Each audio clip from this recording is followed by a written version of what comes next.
जय सिया राम जी। कैसे हो आप सब? ठीक ठाक हो? श्री हनुमान जी का ही आज आपको एक मंत्र बताता हूँ जिससे हर प्रकार के संकट से बचा जा सकता है, और अगर कोई संकट आ गया हो तो उससे मुक्त हुआ जा सकता है। देखिए, हर प्राणी को जीवन में संकटों का, विघ्नों का सामना करना पड़ता है, और चारों युगों में सबसे ज़्यादा प्रभावशाली जो देव हैं, जो चारों युगों में रहने वाले देव हैं, प्रत्यक्ष जो रहते हैं, वो श्री हनुमान जी हैं। वायु रूप में हमारे अंग संग रहते हैं। तो हनुमान जी से की गई प्रार्थना हमारे संकटों को दूर कर सकती है, उनका निवारण कर सकती है, उनका हल निकाल सकती है। ठीक है। संकट का हल होना, संकट दूर होने का मतलब ये नहीं कि संकट आएगा नहीं। संकट दूर होने का अर्थ ये है कि कोई व्यक्ति ऐसी सलाह दे देगा, कोई हमको साधु कोई ऐसा मिल जाएगा, कोई ऐसा रास्ता मिल जाएगा जिससे हम उस मुश्किल घड़ी से निकल जाएंगे। ठीक है। तो ऐसे में जब किसी पर भी भगवान ना करे संकट आ जाए, तो हनुमान जी की एक आपको विधि बताने जा रहा हूँ। उस विधि को आप करिए तो किसी भी प्रकार का संकट है वो दूर हो जाता है। इसका एक प्रत्यक्ष प्रमाण मैं आपको बताता हूँ, जो श्री रामचरितमानस में एक चौपाई है। उस चौपाई को अगर हम ध्यान से समझें तो समझ में आता है कि उसके पीछे का गहन अर्थ क्या है। दैहिक दैविक भौतिक तापा, राम राज काहू नहीं व्यापा। आखिर में ऐसा क्या था जो श्री राम जी के राज्य में किसी को दैहिक दैविक भौतिक किसी प्रकार का कष्ट नहीं था। स्वयं मर्यादा पुरुषोत्तम भगवान श्री राम तो हैं ही, आदि शक्ति माँ सीता तो हैं ही, पर श्री राम राज्य में जो सबसे बड़ी ताकत थे वो श्री हनुमान जी।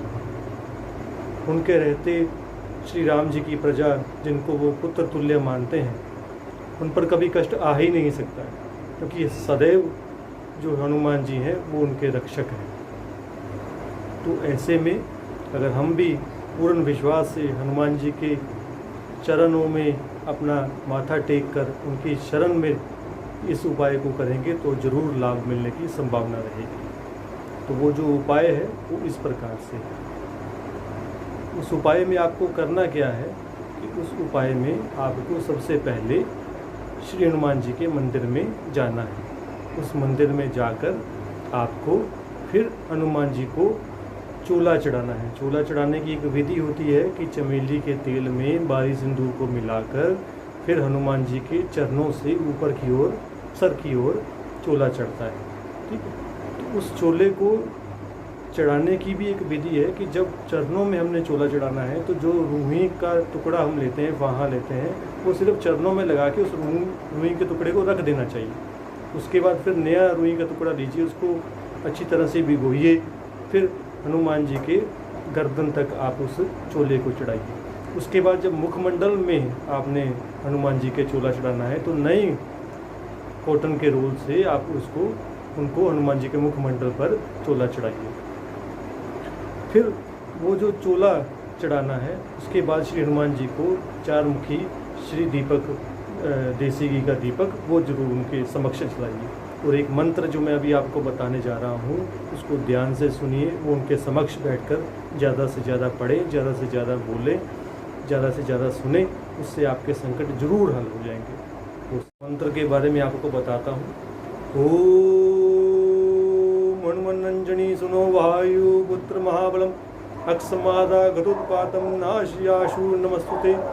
ओम हनुमन् सर्वधर्मज्ञ सर्वकार्य विनायक अक्षमादा गतोत्पातम नाशियाशु नमस्तुते। ओम अंजनी सुताय विद्महे वायुपुत्राय धीमहि तनो मारुत प्रचोदयात्। ओम हनुमन्ते नमः। इस मंत्र को आप बार बार श्री हनुमान जी के पास बैठकर पढ़ें और लगातार आप 21 दिन या 45 दिन हनुमान जी को चोला चढ़ाएं। जो पुराना चोला आपने, जैसे कल जो चोला चढ़ाया है, उसको जब नए दिन चढ़ाने जाए तो थोड़ा सा चोला पुराना सिंदूर उतार कर अपने साथ अपने घर ले आए, और उस जो तिलक है उससे आप अपने पूरे परिवार के सदस्यों को तिलक करिए। आप यकीन मानिए कुछ ही दिनों में संकटों से निकलने का रास्ता निकल आएगा। तो ऐसे हैं हमारे श्री हनुमान जी, बड़ी शीघ्र प्रसन्न होने वाले, क्योंकि भोले बाबा के अंश हैं। तो उनसे आप प्रार्थना करें कि हमारे संकटों का वो निवारण करें। इस विधि को आप अपने जीवन काल में ज़रूर इस्तेमाल करिए।